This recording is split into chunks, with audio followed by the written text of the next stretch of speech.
You're listening to Stand Out Get Noticed, episode 220.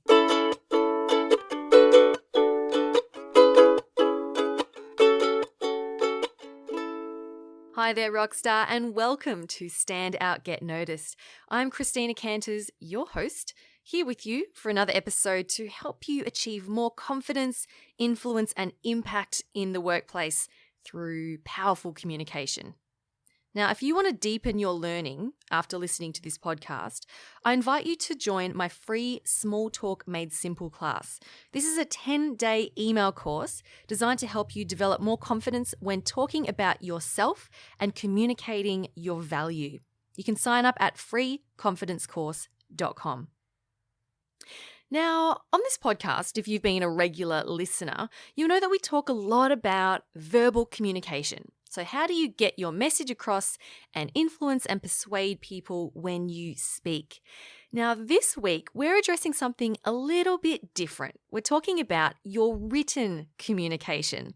And this is something I'm really excited about because it's not something we've talked a lot about on the podcast.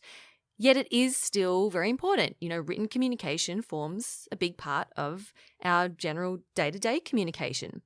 And to help me share this topic with you and to share some insights, I'm very excited to welcome my guest, Joshua Lysak. Now, Joshua is the founder of the Entrepreneur's Wordsmith. He's the first certified ghostwriter in Ohio. He's a Forbes contributor ghostwriter. He's done a TEDx talk, and he's a 2-time published novelist. And since 2011, he has ghostwritten 40 books. He is absolutely obsessed with the written word, and you can absolutely hear that when he talks about it. And as you're about to hear, he has many tips and tricks for helping you to be more influential and persuasive with your written communication. Now, there's lots and lots of information, lots of content in this conversation. So I recommend, if you can, to get out a pen and paper and take some notes. If you can't do that, if you're driving, that's totally fine. I will pop a summary of this podcast in the show notes at thecmethod.com/220. And all the links that I mention here, of course, will be available in the show notes or in the description of the podcast in your app. So you can tap on it, it'll take you straight there. So in this conversation, Joshua takes us through his six pillars of influential content. Now, these different pillars, these different elements, you can use them in emails, blog posts, speeches, any type, reports, any type of written communication, you can use these.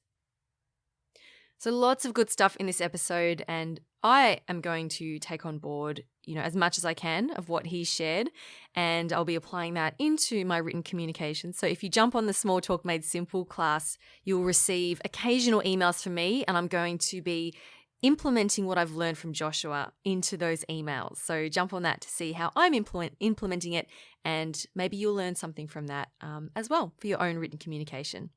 Okay, enjoy this one. Let's meet Joshua Lysak. Words on a page, they're one-dimensional, right? They have a specific definition, the dictionary definition. Yet, words move movements, they move the masses, they move people to become the best version of themselves, both in their personal life and their professional life and their career. There are a reason why inspirational quotes are adorn the boardrooms and conference rooms of the walls of every company, from where you are there in Australia to where I am here in the Midwest United States, all around the world. There is a reason why our companies have vision statements and mission statements and taglines for our brands, because our words are the way that we live and move and be in the world. And so being able to kind of swim in that medium is just so exciting, because I'm not just working with words, I'm working with emotions, and I'm working with psychology, what it is that makes people respond to a certain turn of the phrase that wouldn't make them act that way if it were worded differently. Can you give me an example? Yes. So a great example, it actually has to do with a language tier. Most of what I do as a wordsmith is as a ghostwriter. Actually, I ghostwrite speeches for founders, executives, managers. I also ghostwrite books. Books is actually the primary thing that I do. And I often tell my clients who have a corporate background to lower their language tier from the professional corporate language that they would be used to using in official documents or reports. Typically, it's close to like a 12th grade level, so like high school, maybe even early college age. You want to lower that down to fourth or fifth grade level. Simple sentences, subject, verb, maybe throw in a preposition here and there. And so I find where, yes, you're writing at a professional level, everything makes sense, but it's difficult to process. A lot of brain power goes into understanding it. Whereas if you just to word it very simply, and again, that fourth, that fifth grade level, it's much easier to absorb a lot of information. So that's particularly useful when you are giving a presentation, you're delivering a report, or you are writing a 350-page book. So you're saying that even when you're writing a report in the workplace, if it's, something very important and needs to be detailed, to write that at a fifth grade level?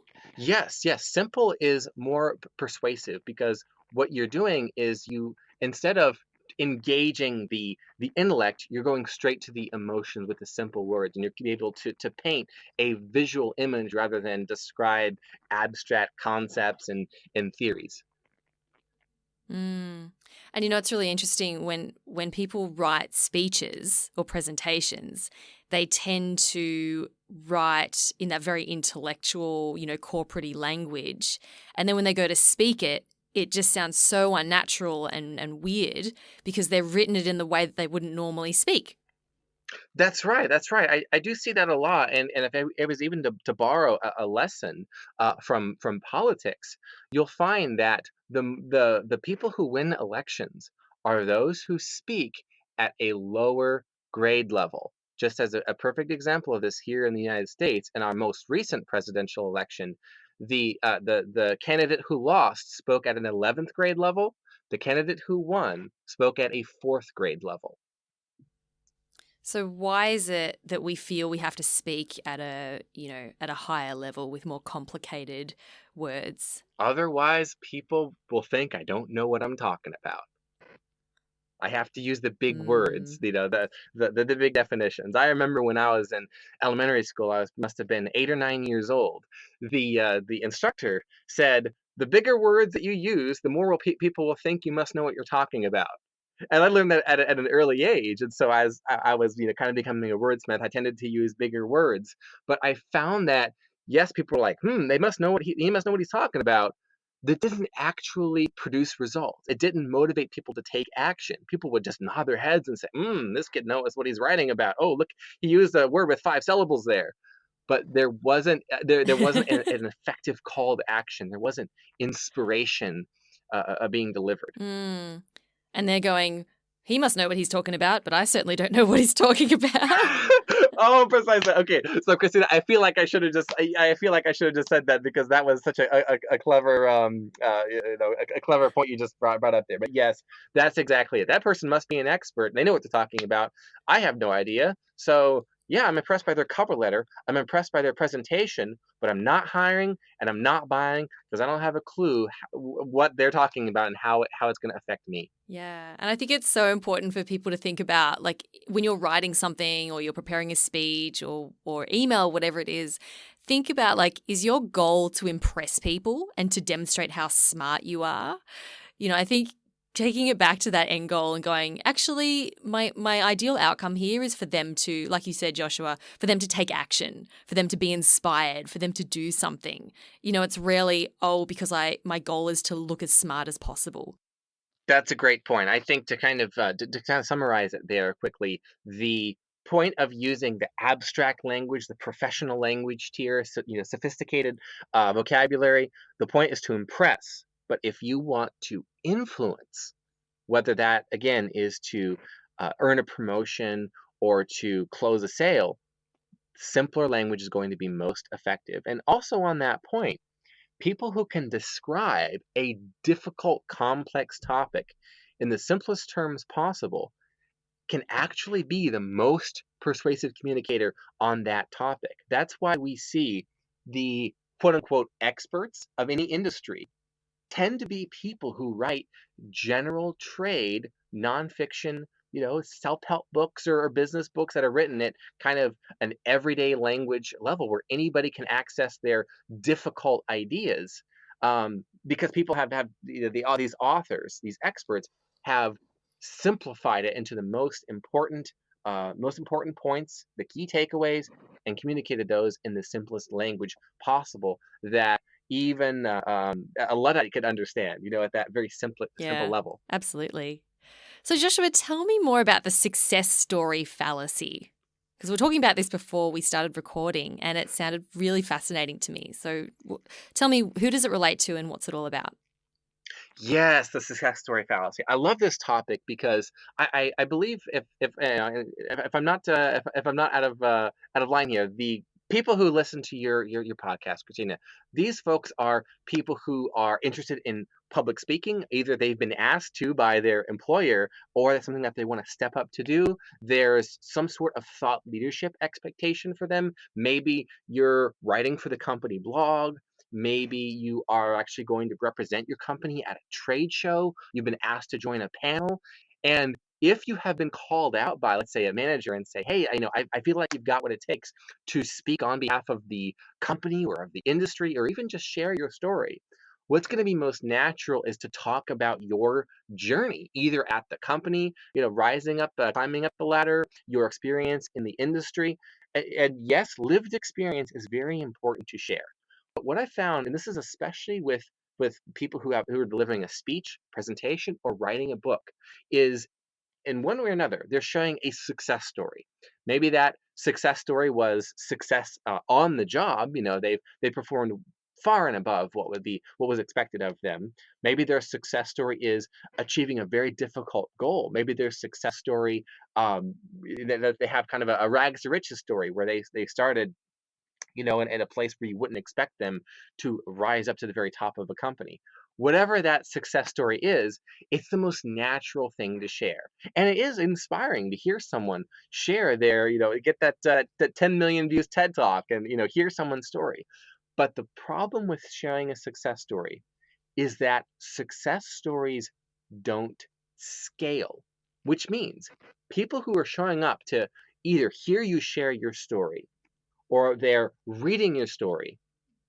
Yes, they're looking to be inspired, to be motivated to do something, but they're also looking to learn something, to say, what about this person's story can I apply to my life? And the problem is that I found that most success stories don't scale, which is to say, a lot of what worked for you in your situation only works for you in your situation. And a great example of this, I was reading this book by a successful entrepreneur, and he was sharing how he got his first investor for his first venture, and his quote unquote success story, which again people are looking to for some advice. How can I apply this to my life? It just so happened he met his first investor having a beer at an airport restaurant. That Mm-hmm. That's not advice. It doesn't scale. I mean, if I were to take that literal and say, okay, if I want to get an investor, I have to go to the airport. I have to go to the bar and order a beer and start talking to people. And then that's kind of an exaggeration of the point, but I think it illustrates the fact that for a success story, what worked for you to succeed worked for your unique situation, your background, the skills you already had.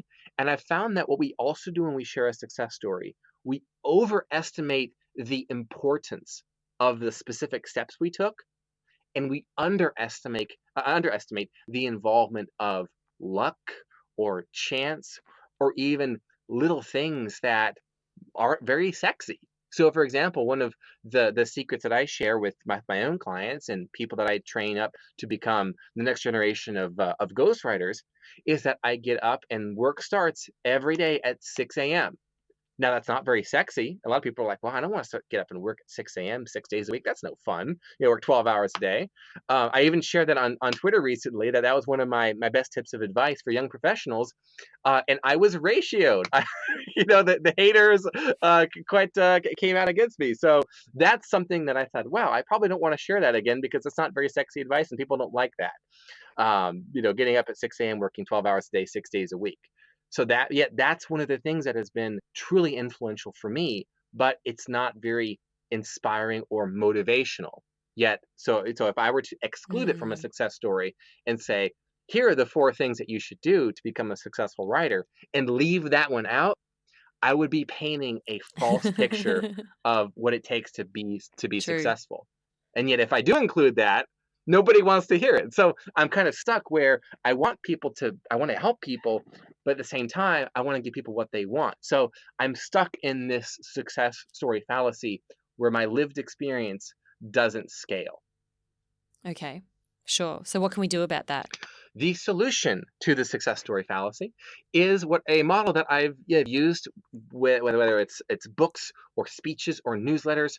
It's a framework that I call the 6 pillars of influential content. So this goes back to, do we want to impress people or do we want to influence people to take some sort of an action? Whether that is come up and talk to us after we've been on the panel afterwards, or to take our cover letter seriously, invite us in, past the first round of interviews, come and speak again at the trade show, whatever that action is. This model I found works the best because you're able to take what is inspirational about sharing your lived experience, your success story, but you're also able to package it along with other things that kind of check the persuasion boxes that exist inside of our heads as human beings. So I'll go through each of the 6 pillars of influential content, and I've used this when Okay. I've written direct response sales pages that have sold out the product that I was launching. I've used this with 350-page books. So we could use this for any type of written communication, really, where we want to influence Yes, writing a people. blog for the company, writing a report, writing a presentation, writing an internal newsletter, writing a Sure. speech. Perfect. Okay, cool. So everyone listening, I want you to have a think about what you might have that you write frequently, or maybe something you've got coming up, and see how you can apply these to that piece of content. Okay, go ahead. Perfect. Let's jump right onto the first pillar. The first pillar of influential content is credibility. Now, when we think credibility, it's like, okay, well, what's on my resume? What are all of my compliments? What are my accomplishments? What is it that makes me someone who's suited for being listened to be taken seriously? But I think any resume writer or resume coach or career coach will tell you what you want to do to stand out. And we're gonna borrow this and apply it to the credibility pillar. Is you don't want to have the bare minimum that everyone else has. What are the unique accomplishments that you've been able to do in the past? What has been your unique set of skills, your stack of accomplishments that sets you apart from anyone else in your industry? A great example of this is one of my clients who she is an online entrepreneur, and what she was able to do is, in her credibility, she is in a developing nation with a spotty internet connection. Yet, given her circumstances, her difficult circumstances, she was able to bootstrap her way to a multi-million-dollar business in a short number of months, even given her constraints. So in her case, she's not saying you can become like me, do all the things that I've done. She's saying I've been through the hardest path. I've taken the hardest path you can take, and I've got all of these accomplishments. So, for your credibility, what is it that you have accomplished that, if you were to look at someone else's resume, that they couldn't say that they've accomplished that as well? So credibility, again, it's more than certifications, it's more than degrees, it's more than credentials. It's unique experiences that set you apart. And so if you're giving a speech and maybe someone else is introducing you, you want to make sure you have 2 or 3 unique indicators of credibility that someone else couldn't share if they were giving up and maybe had just same degree that you had, the same experience? What is something that you've uniquely accomplished that could raise eyebrows, so to speak? Right. All right. Awesome. So that's number one, credibility. The second What's the pillar, next one? yes, second pillar of influential content is connection. And the idea here is that you as a communicator are not existing in a vacuum, right? Where your theory, your topic, your job even, you are expected in one way or another to produce results or to help your coworkers or management or the company produce results. So whatever your topic is, whether it's you're writing a blog or a newsletter, you're writing a speech, how is your topic and your take on your topic going to lead directly to measurable results? So with the author I was mentioning to you, her example, what we did was we organized her table of contents around the most important things that her readers want to accomplish. Again, in terms of actually getting specific results. So in her case, what she's advising people to do is to roll out their very first digital product, and there's specific things like making sure my email system is set up, making sure my product launch is in the my product is meeting all of the right points, right? There are specific things that are going to make people say, wow, I want to go to this thing so that I can learn how to ABC, or so that we can figure out how we're going to solve this problem. There needs to be specific a takeaway from your topic. Otherwise, it's going to be something like, thanks for coming to my talk today. We're going to discuss an introduction to insert topic, and people have already fallen asleep at that point, right? Yeah. It's like, oh, great, I can get some work done.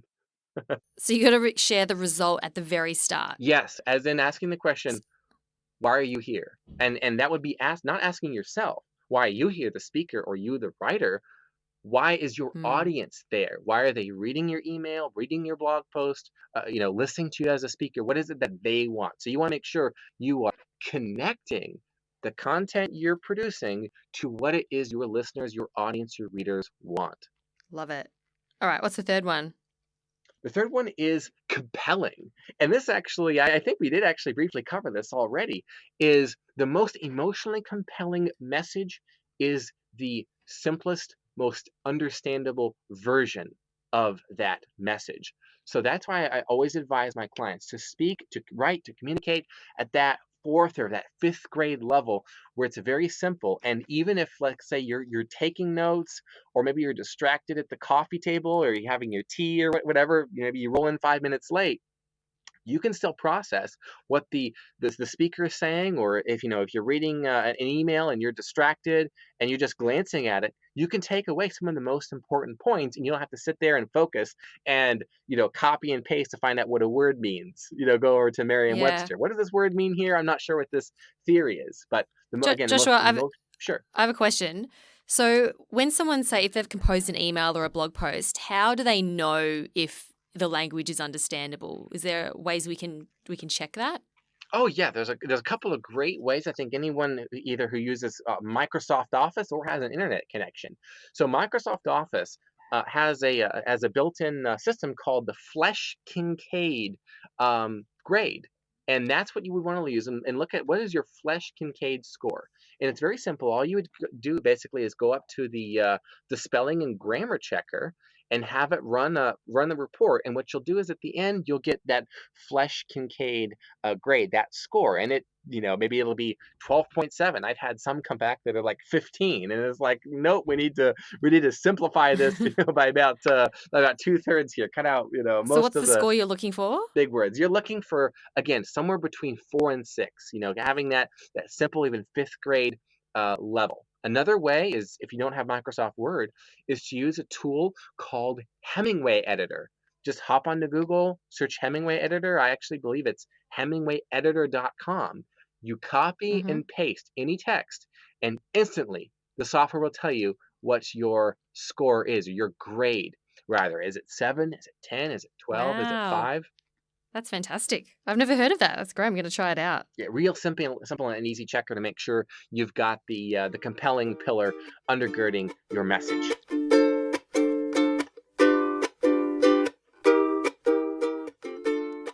Let's dive onto the fourth one, shall we? Okay, let's do it. Yes, the fourth pillar of influential content is counter industry. And this one is a little fun for people who have maybe a disagreeable streak, or who are who have a bit of a bolder message than the average person who doesn't want to stand out. So this is one I always advise people use caution on. But when you do it right, it can get fantastic results, especially from the top leaders in your company, whether that's the owner, whether that's the chief executive, or your boss's boss, for example. The counter industry pillar is insight you have into ways that, going back to the connection pillar, what is it that people want? What are the specific results, the benefits, the solution they're looking for? And what insight do you have into the most common ways people are trying to get those results, and they're doing it wrong? Wrong meaning they're trying an old broken model that doesn't work. They're trying something that just spins the wheels. Their idea, or their actually way of doing things, is actually counterproductive even. A good example of Mm. this, if I can again borrow my entrepreneur author, one of the things that she came out very strongly against in her book is actually kind of quote unquote common sense in the online business world for your digital business. And one of those pieces of advice, the quote unquote common sense, is you have to be prepared. You have to make sure your branding is perfect and professional, your website is pristine. You have to look and be official. And she comes in like a gentle wrecking ball, if that mixed metaphor can work there, with her counter industry pillar, and she says, no. As a digital business person, it's easy to get stuck in perfection mode and not actually do anything. So I say, launch ugly. That's actually one of the phrases. Just get it done, get it out there, and if people buy it, buy your offer, buy your product, hire you for your service, that means you've got something. Then you can spend time on making your website pretty and making sure all the colors, the color palette matches and all that. Um, so for her, she got quite a following just from that one message, because 99 other Mm. experts were saying this other thing, and boom, she's saying something completely different, and she got noticed. And the people who tried to make the perfect website, the perfect branding, and it weren't really getting anywhere, they're like, oh, I think this woman is on to something. Yeah. So let's move on to number 5, Joshua. What's number 5? Yes, 5 is the call to action. I unfortunately see this one as being probably the most overlooked pillar of influential content in a message, and that is, what do you want people to do once they've heard your message, once they've read it, once they've seen it? What is it exactly that you want people to do? Um, Oftentimes, I'll see a message just end with, here's what I told you, right? I think there's the kind of the common wisdom of how to structure a piece of content. I'm going to tell you what I'm going to tell you, and then I'm going to tell you, and then I'm going to tell you what I told you, right? And that's how it ends. Is, okay, here's what we talked about today. Here are the 5 points of the article. See you next time. But what is the specific action that you want people to take? With a book, Mm. the clear call to action at the very end needs to be something around engaging with the author further. Maybe you have a free newsletter that expands on the content. Maybe you have a video on the website. If maybe you're writing a company blog post, is there a topic you brought up in the article that you really like people to dive into further? Maybe is there another article that you'd like people to read?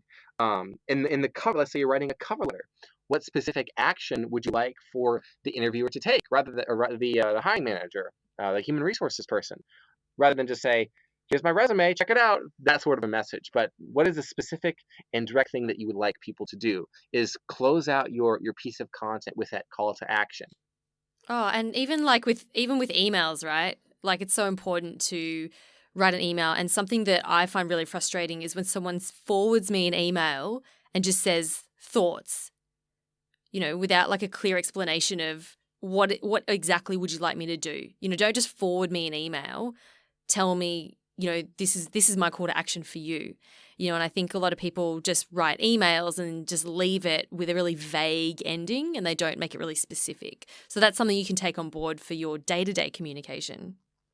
Absolutely. And even a bonus tip might be, let's take the email example, is don't wait until the end to ask people what it is that you want, what that call to action is going to be. One of the best ways to prime people, to persuade people even to take action is to mention at the very beginning and then again in the middle what you're going to ask them to do. So maybe in the example of the email, maybe when you're first saying, here's what it is that I'm emailing, here's the message I have to relay, you mention, I'm going to ask for your feedback on this. So here's the piece I want to get out, right? So that way they know, oh, it's like a signpost.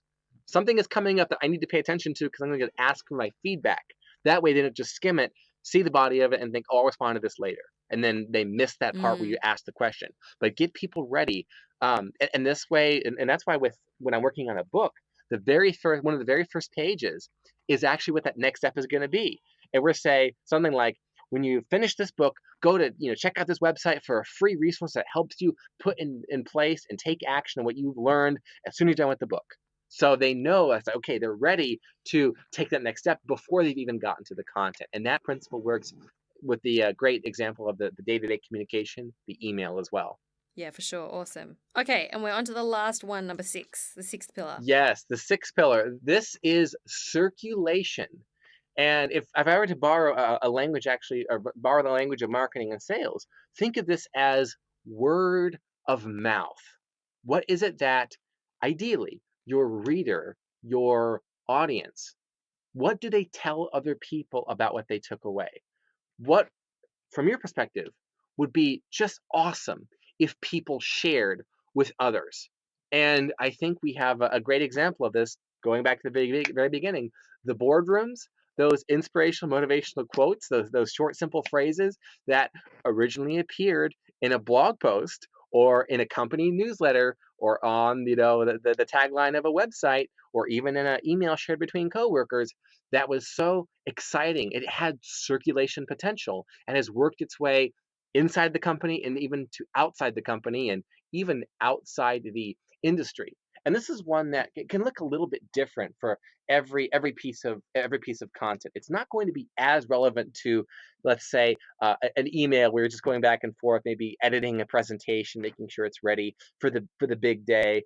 But there are going to be situations where maybe you have multiple people. There's an audience of people. Maybe you're writing a report, you're writing an article, and you want to make sure that people are sharing the right message about what it is that you want them to take away. So it can look a little bit different for every situation. Yeah, but I think it's about having that awareness of making sure that you're not just writing this piece of content and then it just sits there. Thinking about how does it get out, how is it being shared.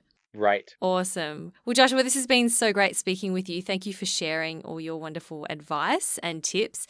Can you share with us where people can find you and who are the people you help?